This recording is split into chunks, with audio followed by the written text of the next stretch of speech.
I forgot my phone at the restaurant after dinner with my son. When I returned, the sommelier locked the door and whispered, "Stay quiet. I'm going to show you the footage from the camera above your table, but promise me you won't faint." What my son did in that video brought me to my knees. For 6 months, my son had been poisoning me, laughing as I lost my senses, planning to steal a $120 million legacy. He thought I was dying. He had no idea this was just the beginning. What I did in those 5 days changed everything. But first, where in the world are you hearing this story? Comment your location below. I forgot my phone at the restaurant. When I returned to the French Laundry 20 minutes later, the sommelier met me at the door. Hannah Brooks, her name tag read. But instead of handing me my phone, she locked the door behind me. "Mr. Beaumont," she whispered, "you need to see something." Her hands shook as she led me past the empty dining room into a cramped storage room. My phone sat beside a security monitor, forgotten. Hannah pulled up footage from earlier that evening, her fingers trembling on the keyboard. "I could lose my job for this," she said, "but I can't stay quiet." The screen showed table 12, my table, the dinner that had ended an hour ago. Let me back up.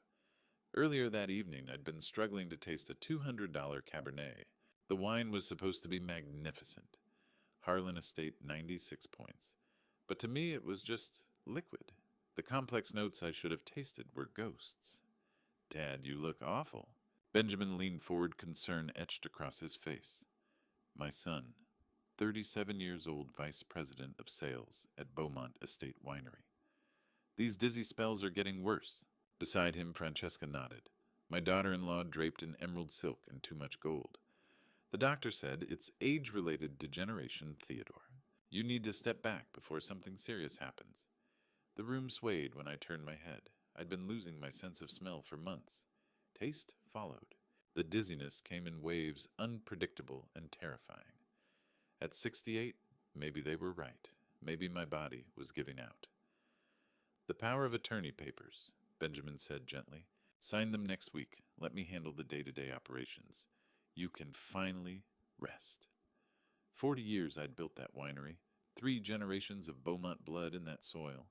But I couldn't taste my own wines anymore. I'd fainted twice in the past month. "Fine," I said. "I'll sign next week." The relief on Benjamin's face should have comforted me. Instead, something cold settled in my chest. We finished dinner. I left my phone on the table, didn't realize until I was halfway home. Turned back, expecting nothing more than a quick retrieval. Hannah Brooks gave me the truth instead. On the monitor, I watched the dinner replay. Watched myself stand and walk toward the restroom. The moment my back turned, Benjamin moved. Quick and practiced, he reached into his jacket and pulled out a small vial, clear liquid. He uncapped it with his thumb and poured it into my wine glass, the glass I'd drunk from when I returned. Francesca saw. She didn't stop him.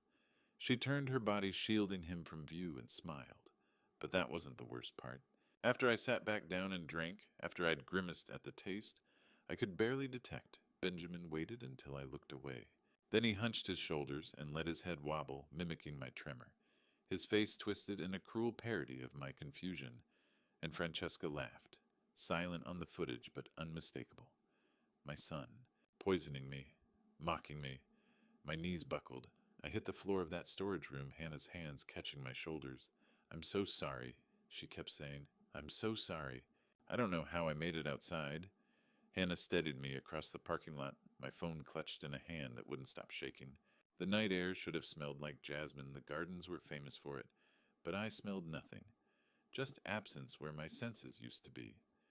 "You can't drive like this," Hannah said. "I'm fine." "You're not." Her young face was fierce under the parking lot lights. "What are you going to do?" One thought burned through the shock. I had 5 days.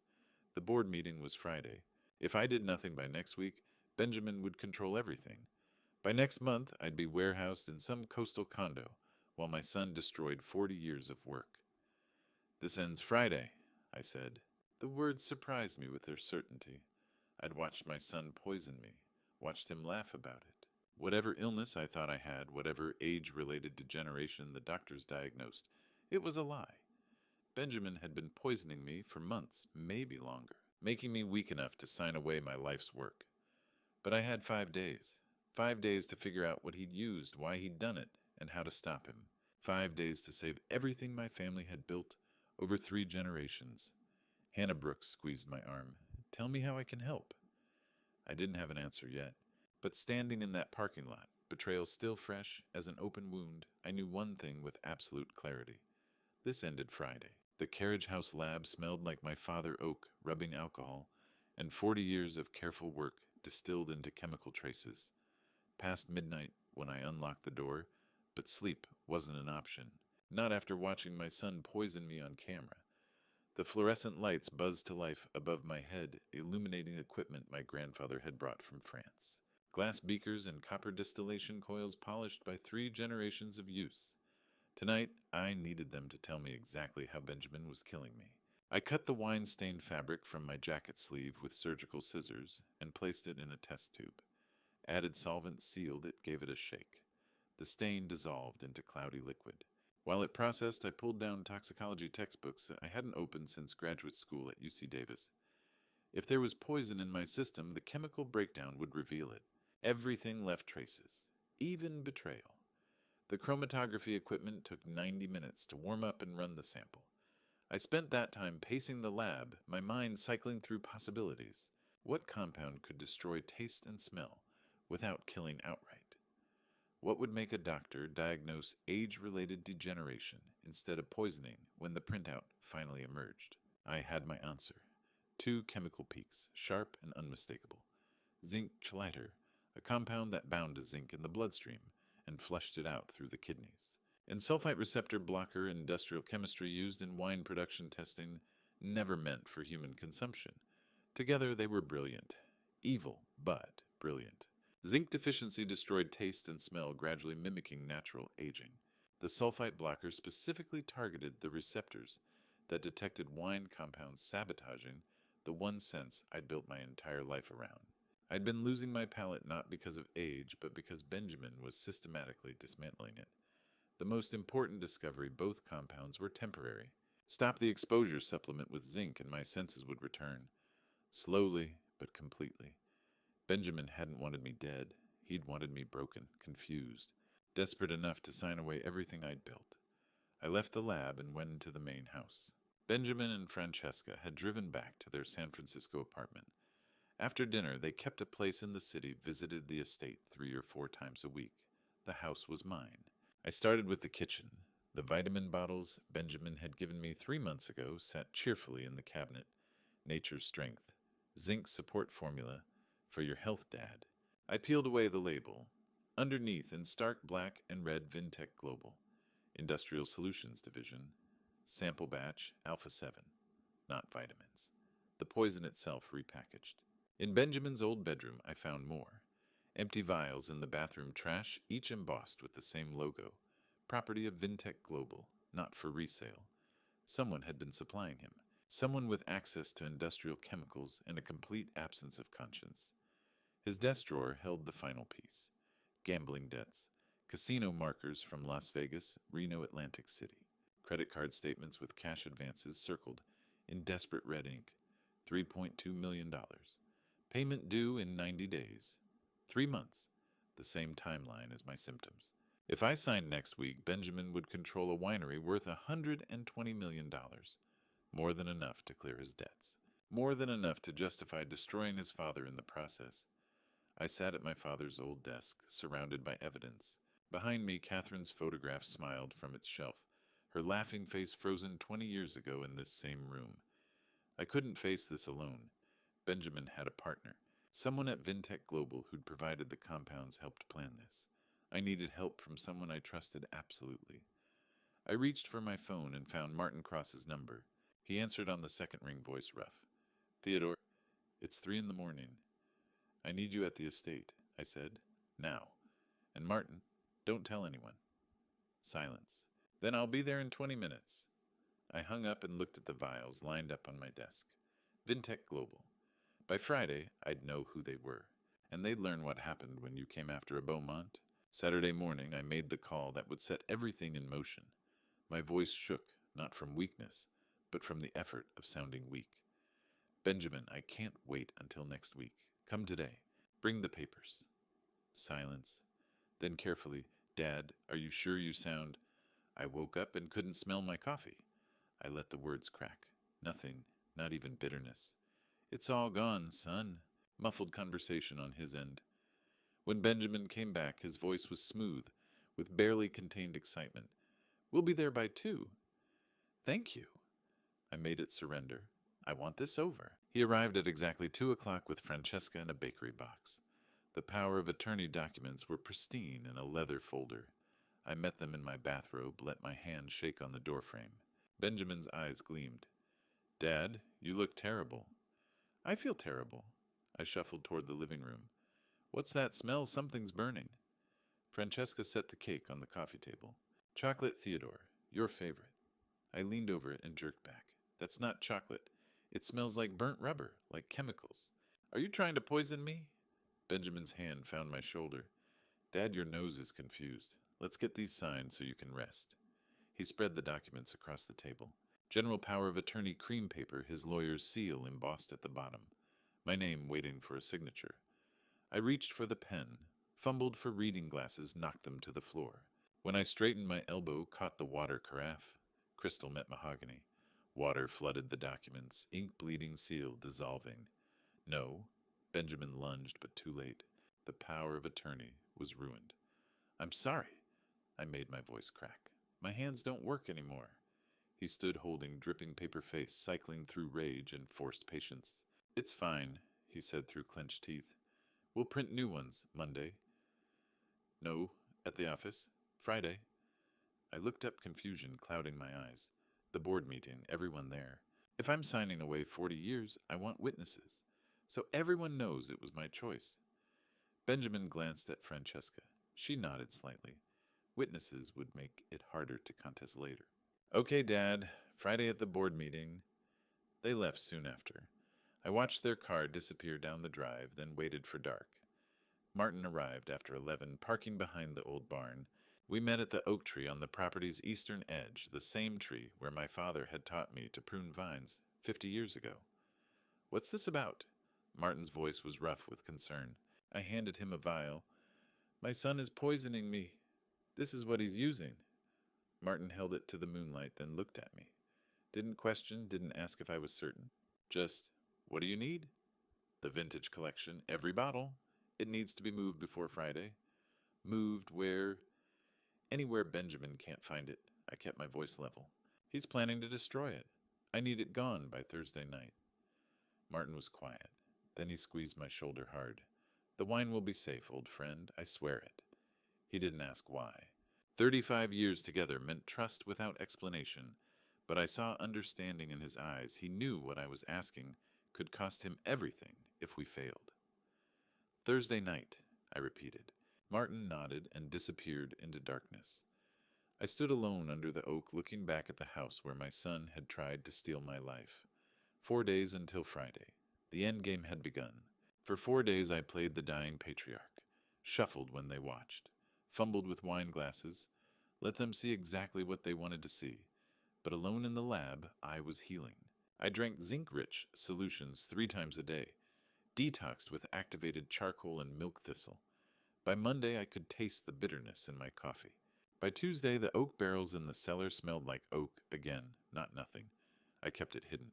When Benjamin visited, and he visited often now, circling like a vulture waiting for death, I made sure to squint at labels I could read perfectly, to sniff wine and declare it odorless. He grew confident, careless.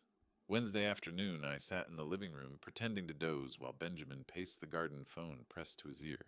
He thought the French doors were closed, but I'd left them cracked open an inch. His voice drifted through clearly. Friday night, the tankers roll in, he was saying. We'll have crews working through the weekend. Flush it all, every barrel, every bottle. By Monday, we'll have cash. Silence while he listened. I don't care what it's worth at auction. Benjamin's voice turned sharp. I need liquid assets now. The casino's not going to wait. Just process it all as industrial base. Nobody needs to know we're dumping $30 million worth of vintage wine down a drain. My hands clenched on the armrest. Yeah, the old man's signing Friday morning. After that, the estate's mine. We'll rebrand by end of month. Your fresh, clean line will be on shelves by Christmas. He laughed at something on the other end. Trust me, Theodore Beaumont won't know what hit him, By the time he realizes what we're doing, he'll be too senile to stop it. The call ended. Benjamin walked back inside, saw me sleeping in the chair, and smiled. Later that evening, while Benjamin showered upstairs, I went to his room. His briefcase sat on the bed, unlocked. Arrogant or stupid, maybe both. Inside, I found the rebrand proposal. The first page showed my logo, the elegant script S entwined with grapevines that my grandfather had designed in 1952. Across it, a red X. The next page made my stomach turn. New logo garish green and orange. Blocky sans serif font screaming, Beaumont Fresh Clean. Below it, product mock-ups. My hand-blown crystal bottles. Vessels that once held evening in Paris and golden autumn, now filled with neon blue liquid. The labels read, all-purpose, bathroom cleaner, toilet bowl power gel, pipe unblocker, maximum strength.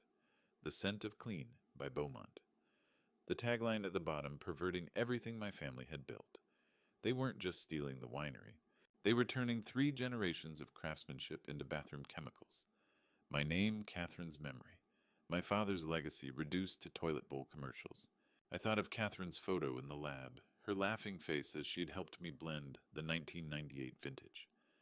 This one's special, Theodore, she'd said. People will remember this wine long after we're gone. They'd remember it as drain cleaner instead. I closed the briefcase hands steady despite the rage burning through me. Benjamin wanted to flush my life's work down literal drains. Wanted to make the Beaumont name synonymous with cheap chemicals and lie-filled promises. Thursday night, the trucks would come. Benjamin didn't know that yet, but his precious collection, every bottle he planned to destroy would vanish. I'd make sure of it. And Friday morning, when he discovered what I'd done when he stood in those empty cellars, surrounded by nothing but his own greed, I'd be there to watch his face. 4 days of playing week were almost over. Thursday night, we'd take back what was mine. The cellars had always felt like a cathedral. Stone walls thick as centuries' air cool and still perfumed with oak and thyme. Tonight, it felt like a vault we were robbing. Except we were stealing from thieves. Martin's refrigerated truck backed up to the cellar entrance at 11 sharp, headlights off. 3 vineyard workers climbed out, faces grim. No one spoke. We worked in silence, glass clinking bottles, sliding carefully from their wooden racks. 40 years of my life lined those stone walls, each vintage a memory trapped in glass.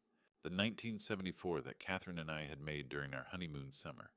The 1982 that won gold at the Paris International Competition. The 1998 that critics still called my defining masterpiece. And the 1987, Benjamin's birth year. I'd made 20 cases that vintage and kept every bottle.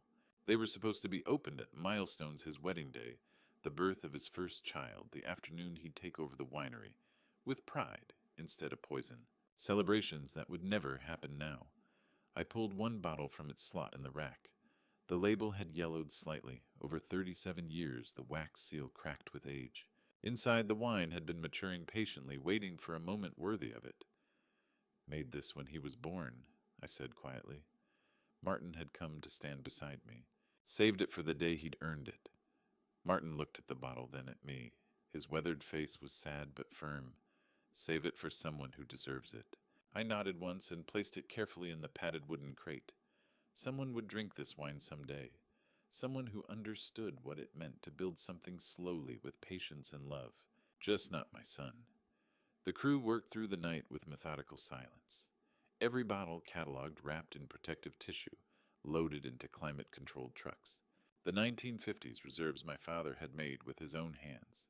The 60s vintages that established Beaumont's reputation across California. The experimental blends I'd been aging in Hungarian oak, waiting for them to reach their full potential. We replaced them all with decoys. Bottles filled with water, tinted red with food coloring, scented with cheap synthetic wine essence Martin had picked up from a restaurant supply warehouse. From a distance in the cellar's dim lighting, they looked authentic. Up close, they were completely worthless, just like Benjamin's promises had turned out to be. By 5 in the morning, the final truck pulled away into the gray pre-dawn darkness. The cellars looked exactly the same. Bottles still gleaming in their racks, dust motes still floating through air that smelled of oak. But every single one was now a carefully crafted lie. I locked the heavy cellar door and walked back to the main house. Managed 2 hours of restless sleep on my study sofa. When I woke, the sun was rising over the vineyard. I showered and dressed, not in the cardigan Benjamin expected, but in my charcoal wool suit, the same one I'd worn to bury Catherine 10 years ago. Today I'd bury something else. The board meeting started at 9. I drank coffee, could actually taste it now, bitter and real, and looked at myself in the mirror. Clear eyes, steady hands. Benjamin thought he'd already won. He was about to learn what happened when you came after a Beaumont. Friday morning, I stood before the mirror straightening my tie. On the dresser behind me, Catherine smiled from her photograph. 10 years had passed, yet her voice was as clear as if she were standing beside me. Do what's right, Theodore, not what's easy. The photo was taken in the vineyard during harvest 20 years ago. She wore her old straw hat, laughing freely. Back when Benjamin was 17, before the gambling, before Francesca, before the poison. I remembered her final days in the hospital. Pancreatic cancer had taken her in 6 cruel months. Near the end, when the morphine blurred everything else, she squeezed my hand. Take care of Benjamin, she whispered. He needs guidance. I had promised her I would. I failed you, I murmured to the photograph. I couldn't save him, but I can stop him. Doubt crept in, as it always did. I could sign the papers, accept the coastal condo disappear quietly. He was my son, my only child, Catherine's baby. But then I remembered something else she once said years ago when a rival tried to bully us into selling the winery. Don't let anyone destroy what you love, Theodore. Not for money, not for peace. Even if that someone was Benjamin. I picked up the 2 crystal decanters. One held clean water for the board members. The other contained the poison sample from my lab, mixed with cheap wine, the same mixture Benjamin had been giving me for months. Before leaving, I checked my phone. Late Thursday night, after the wine heist, I'd made one last call, Detective James Porter. We'd known each other for 20 years. I'll be there Friday morning, he said. Just give me the signal. The drive to San Francisco took an hour. Napa Valley glowed in the early light vineyards, stretching endlessly. These were the roads Catherine and I once drove, dreaming of the legacy we'd leave Benjamin. She believed the winery would unite us across generations. Instead, it exposed his greed. By 8:45, I was in the financial district, riding an elevator to the 15th floor with a basket of decanters in my hands, like a man bringing wine to a celebration. Vintech Global was all glass and steel, cold, lifeless. The conference room doors stood open. I stepped inside, and at the head of the table sat a man I'd never expected to see again. A ghost from my past, the man I once trusted more than anyone, my former best friend. Lawrence Garrett looked exactly as he had 30 years ago, only refined by wealth. The same sharp jawline, the same arrogant tilt of his head. Success had made him sleeker, but it hadn't changed the essential calculation. In his eyes, the look of a man who always needed to win. I set my briefcase on the polished table. Lawrence Garrett. My voice was steady. I should have known. His smile was smooth as aged brandy. Theodore, it's been too long. Has it? I pulled out my chair slowly, let the silence stretch. Seems like you've been closer than I thought. Benjamin shifted in his seat. Francesca's hand found his under the table. The board members watched with the careful neutrality of people paid to witness transactions. Jennifer Crawford, Vintech's legal counsel, had her pen poised above a yellow pad. Brian Matthews, the CFO, checked his Rolex.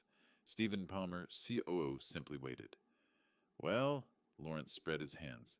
Shall we begin? I understand you're ready to sign. I looked at my son. His collar was damp despite the air conditioning. In a moment, I said, but first I'd like to observe a tradition. My father taught me that you never finalize a deal without sharing wine. It's how we honored partnerships at Beaumont. Lawrence's smile tightened fractionally. Theodore, I don't think... Just a formality. I lifted 2 decanters from my briefcase, crystal catching the fluorescent light. Nothing elaborate. A simple test of the senses. After all, if Vintech is acquiring Beaumont's legacy, you should understand what makes our wine special. I poured the first decanter into a glass and slid it to Jennifer Crawford. This is from our 2018 reserve. Tell me what you smell. She leaned over it cautiously. Blackberry, oak, something earthy maybe. Truffle. Exactly right. I poured glasses for Brian and Stephen. Both gave similar answers. Competent, educated palates. Then I reached for the second decanter. And this, I said, is something rarer. I poured for Lawrence first. The liquid was pale gold, unremarkable. He lifted it to his nose, and I watched his face for the flicker of recognition that would confirm everything. Nothing. He inhaled deeply, then smiled. Delicate, floral notes, honeysuckle perhaps. And is that white pepper? My chest tightened. Benjamin, I poured him a glass. What do you smell? My son's hand trembled as he lifted it. He knew something was wrong, but couldn't place what. His eyes darted to Francesca, then to Lawrence. Oak, he said finally. Cherry, maybe. Earth. The same fumbling vocabulary he'd always used when pretending to understand wine. I set the decanter down very carefully. Interesting, I said, because what you're smelling, both of you, is industrial zinc waste, mixed with a sulfite receptor blocker. The same compound I've been ingested for 6 months. The poison designed to destroy my palate. The room went absolutely still. Jennifer Crawford's pen froze mid-stroke. Brian Matthews stopped breathing. Stephen Palmer's eyes went wide. Lawrence recovered first. Theodore, that's absurd. You're clearly unwell. Then why I interrupted? Did you describe it as honeysuckle? Why did Benjamin smell cherry? I turned to Jennifer. You correctly identified the 2018 reserve, but they identified poison as something pleasant, because their noses work fine. Mine doesn't. Not anymore. Benjamin's face had gone white. Dad, you don't what? I leaned forward. Don't know that Vintech's industrial division manufactures zinc colliders. Don't know that Lawrence has been supplying you with exactly the right compound to destroy a winemaker's senses, without killing him. Francesca stood abruptly. This is insane. We're leaving. Sit down. My voice cut like a blade. We're not finished. Lawrence's jaw tightened. His hands flat on the table had gone very still. Jennifer Crawford set down her pen with a soft click. Mr. Garrett, I think we need to. What you need, I said, reaching for my briefcase, is to see proof. Benjamin's face was chalk. Lawrence's veneer had cracked, revealing something cold and ancient beneath. And I wasn't finished yet. I pulled lab reports from my briefcase and spread them across the table. December zinc at 90 micrograms per deciliter.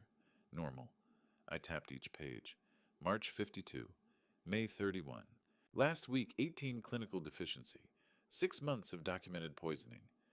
Jennifer Crawford scanned the numbers, face draining. I turned to Lawrence. 30 years ago, you wanted mass production, fast profit, dilute Beaumont across cheap bottles. You refused, Lawrence said, because it would destroy my father's legacy.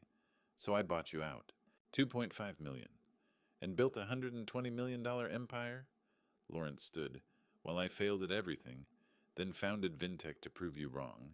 His voice hardened. But I still hated you, because you succeeded your way. Made me look like a fool for choosing profit over purity. He gripped the table.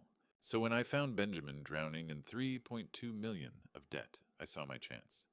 Vintech Labs provided the poison slow, untraceable, just enough to destroy your senses. Then I'd dump your precious vintage collection, dilute every legendary bottle into $19 grocery store garbage. The room was silent. 10 years ago, I said, I sent you 12 letters. Registered mail. I gestured to Patricia in the doorway.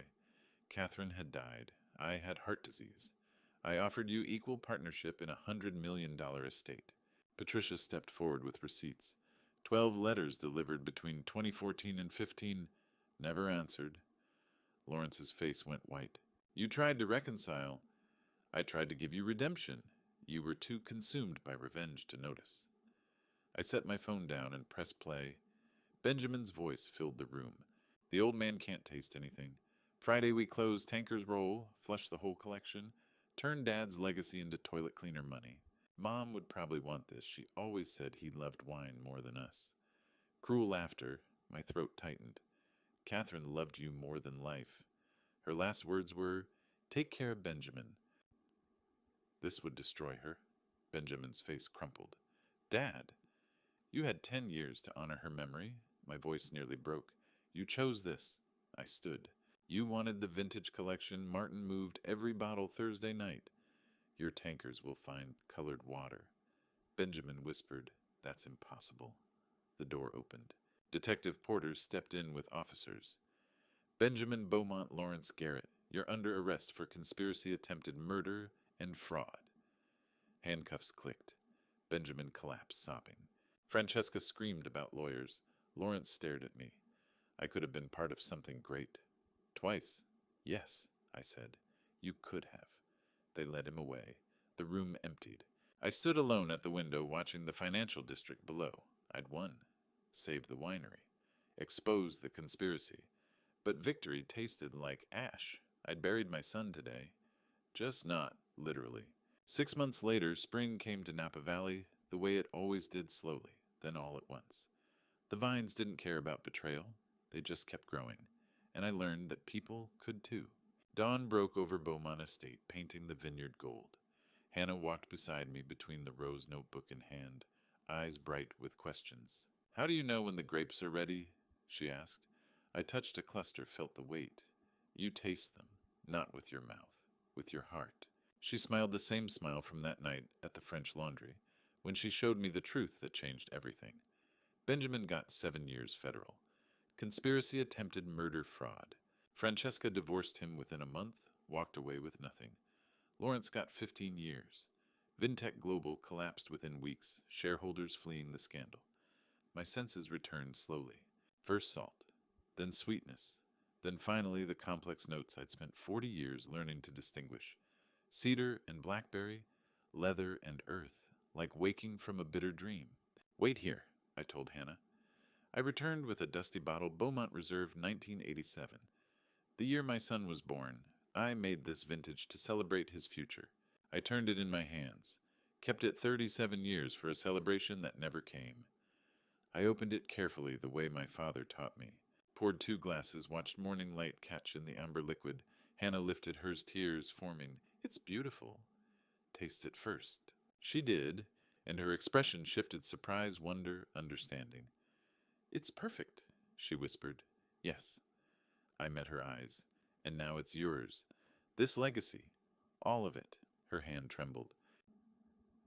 Theodore, you don't carry my blood, Hannah, but you're my heir. You saved my life. You understand what matters: integrity, quality, truth. You care about the craft, not just profit. I paused. That's what Beaumont means. Not a name. A promise. She wiped her eyes. I won't let you down. I know. I looked across the vineyard. I used to think legacy was about blood, passing something to your children because they're yours. Catherine knew better. She always said family wasn't biology. It was about who showed up, who cared, who stayed when things got hard. I looked up at the brightening sky. I kept my promise, Catherine. I took care of him by stopping him, and I found someone worthy to carry on what we built. Hannah touched my arm. What's your dream now? I watched the vines reaching toward the sun, thought about poison disguised as vitamins, betrayal hidden behind Sunday dinners, a son who'd mocked his mother's memory for money. To make wine that tells the truth, I said. No more lies, no more pretending, just honest work that tastes like what it is. She smiled through tears. Then let's do that together. This time the story ends with hope. The sun rose over the vineyard, gilding every leaf. I lifted my glass of the 87 vintage Benjamin's birth year, now Hannah's inheritance, and tasted something I hadn't tasted in over a year. Not ash, not regret, not the metallic bitterness of betrayal. Hope. Legacy isn't blood, it's spirit, it's dedication, it's love for the craft and respect for what came before. And sometimes the family you choose holds together stronger than the family you're born into. The vines didn't care about my pain. They just kept growing, reaching for light, doing what they were meant to do. And finally, so did I. Sitting in the quiet of my vineyard, I reflect on my life as one of those bittersweet grandpa stories. Don't be like me. Don't spend 40 years building a $120 million empire only to realize that the deadliest poison can be served at your own dinner table. My painful lesson is this: never mistake shared blood for shared values. God gave me the palate to create world-class wine, but my own blindness almost allowed my son Benjamin to turn that gift into bathroom cleaner. This is a true story of betrayal and ultimate awakening. My advice to you is to stay vigilant against the sweet whispers of those who only covet your crown. If God had not intervened through the courage of Hannah Brooks, I would have ended my days rotting in a lonely condo, stripped of my dignity. Do not wait until you lose your senses to realize the stench of greed around you. Remember, a real legacy isn't found in boastful grandpa stories, but in the integrity of the soul. I am grateful that God granted me a second chance to tell this true story and save what Catherine and I built together. Life will eventually become one of those grandpa stories told to the next generation. Make sure yours is a true story of resilience rather than a tragedy of misplaced trust. What do you think about the fate of my family? Please leave a comment, share this post, and don't forget to subscribe to the channel for more TINH to Hey, sophisticated and great content.